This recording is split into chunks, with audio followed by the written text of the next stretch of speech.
I'd been itching for a break from the grind, and a solo trip to the forest in my RV seemed like the perfect getaway.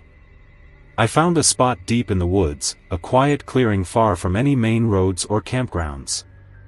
The only sound was the wind rustling through the trees and the occasional chirping of crickets. It was exactly the solitude I'd been craving. I parked the RV, settled in, and by dusk, I was sitting by a small fire I'd built just outside the door. The sun dipped below the horizon, leaving only the dim glow of my campfire to light the clearing. The stillness of the forest was peaceful at first, almost meditative. But as the darkness thickened, the isolation started to feel heavy. Every crackle of a twig, every rustle in the bushes, made my heart race. By 10 p.m., the fire was dying down, and the cold was creeping in. I decided to call it a night and headed inside the RV. I locked the door, pulled the curtains shut, and turned on a small lamp to chase away the shadows. I wasn't scared, I told myself, just cautious. It's normal to feel a little jumpy when you're alone in the middle of nowhere, right? I lay in bed, the faint hum of the RV's generator the only sound breaking the silence. I tried to relax, scrolling through my phone mindlessly, but there was no signal this deep in the forest. The isolation became suffocating. I set my phone down, closed my eyes, and listened to the distant rustle of the trees swaying outside. That's when I heard it. A soft knock, barely audible, on the side of the RV. My eyes shot open. I held my breath, straining to listen. Maybe it was a branch tapping against the side of the RV? I waited, heart thumping, but the sound didn't come again. I told myself it was nothing, that my nerves were just getting the better of me, and tried to go back to sleep. A few minutes later, there it was again. This time, it was louder, a distinct tap, tap, tap, as if someone, or something, was knocking gently on the window. I sat up, my pulse quickening. There was no way anyone could be out here. I hadn't seen a single person all day. The nearest town was miles away, and I was completely off any beaten path. I grabbed my flashlight from the bedside and cautiously made my way to the small window next to the kitchen area. With a deep breath, I pulled back the curtain slightly and shone the flashlight outside. Nothing. Just darkness and trees. My hands were shaking, but I tried to convince myself it was all in my head. Maybe some animal had brushed against the RV? I closed the curtain and backed away, suddenly feeling how vulnerable I was out here, alone in the woods. As I stood there, the tapping came again, louder this time, and not just from one side of the RV.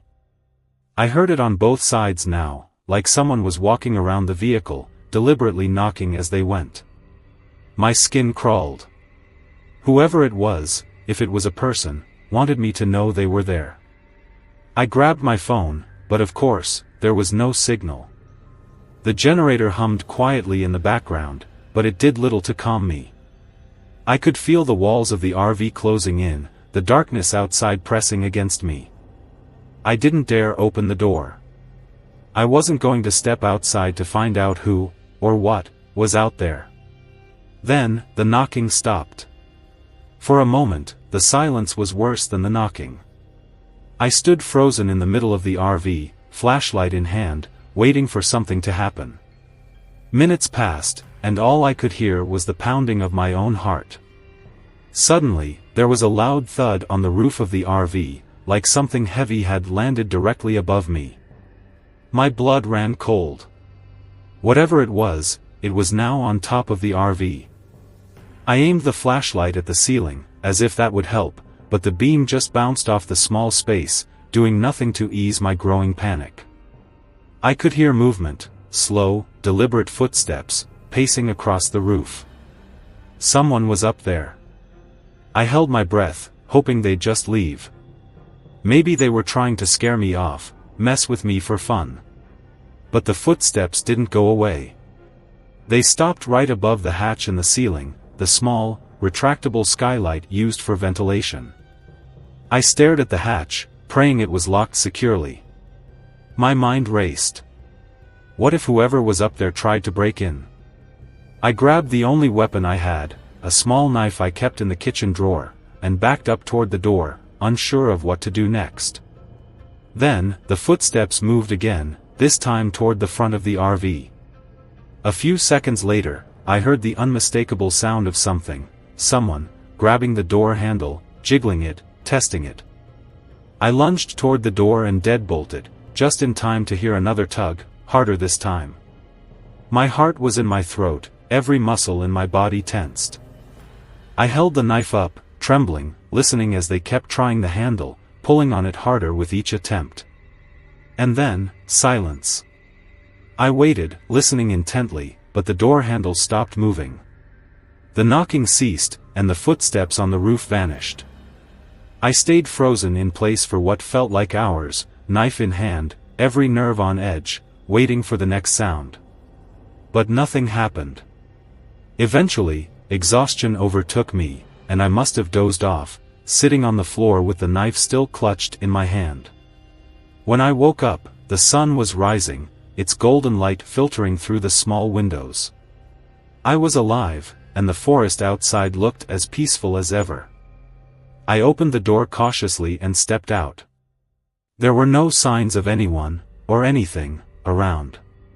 No footprints, no damage to the RV, nothing to explain what had happened. But I knew what I'd heard. I hadn't imagined it. I packed up as quickly as I could and left that clearing without looking back. To this day, I have no idea who, or what, was out there that night. But I'll never go camping in the woods alone again.